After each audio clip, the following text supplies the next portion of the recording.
अगले 2 दिन तक कोर्ट के अधिवक्ता नहीं करेंगे न्यायिक कार्य। कोर्ट फीस बढ़ोतरी को लेकर शुरू हुआ विरोध। 2 दिन तक करेंगे अधिवक्ता हड़ताल।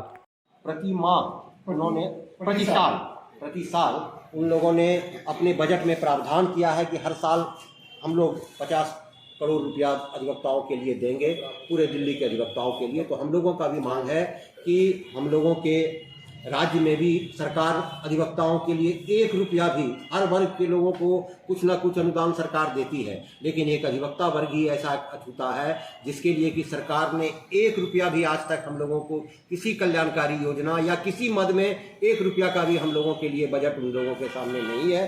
तो हम लोगों का यह भी मांग है कि अन्य राज्यों के तरह एक कल्याणकारी योजनाओं के लिए हम लोगों का भी बजट का प्रावधान हम लोगों का किया जाए, जिससे अधिवक्ताओं का मेडिकल होता है, आयुष्मान योजना के तरह मेडिकल है, डेथ क्लेम में हम लोग ज़्यादा से ज़्यादा अपने अधिवक्ताओं को मृत्यु के उपरांत राशि उनके आश्रितों को दे सके।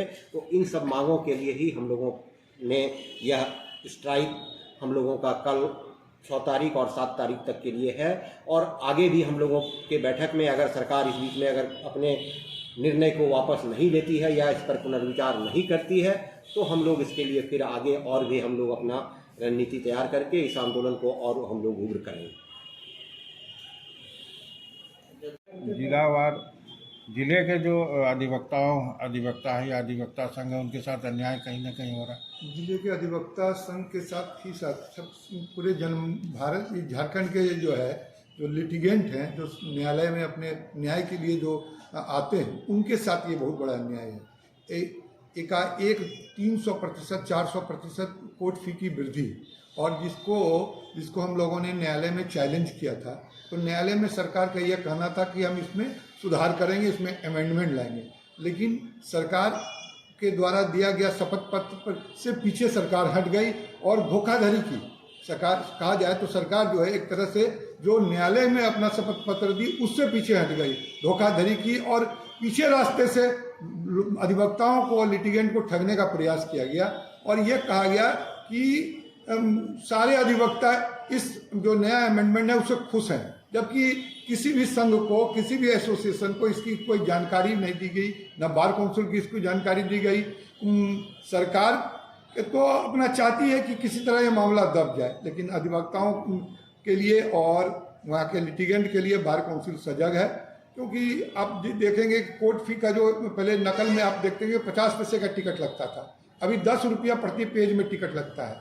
वो किस पर भार जाएगा? वो भार जाएगा गरीब लोगों पर। हम तो गरीबों लोगों से, क्लाइंट से ही पैसा लेते हैं, वकील का तो पैसा डायरेक्ट लगता नहीं, जो भी लिटिगेंट का लगता है। और एक केस फाइल करने में अगर लिटिगेंट को 1000-2000 का सिर्फ नकल लगाना पड़े, लोअर कोर्ट में जैसे गरीब, जैसे जिला गोड्डा, दुमका, साहिबगंज, राजमहल, पाकुड़ जैसे जिला में जो गरीब के लोग हैं, जो 200 रुपया रोज नहीं कमा पाते हैं, वो नकल नहीं पाएंगे, न्याय के लिए जाएंगे क्या? यानी सरकार ऐसा कर रही है कि लोग अपने न्याय के लिए न्यायालय जा न सकें। तो इसके लिए हम अधिवक्ता हमेशा लड़ते रहे हैं और बार काउंसिल के माध्यम से हमारी लड़ाई जारी रहेगी। और ये लड़ाई बहुत विग्रस होती है। कल परसों हम लोगों ने बंद का आह्वान किया है, इसको और उग्र रूप से आगे बढ़ाया जाएगा। अगर सरकार इसमें अपने बात से पीछे नहीं हटती है तो हम लोग इसको आगे जारी रहेंगे। फिर देखा जाए कि एडवोकेट प्रोटेक्शन एक्ट की मांग कितने दिन से चली आ रही है। जमशेदपुर, हजारीबाग, रांची, कितने जगह अधिवक्ताओं को गोली से मार दी गई, कैंपस के अंदर मान गए, उसकी सुरक्षा की मांग की जा रही है।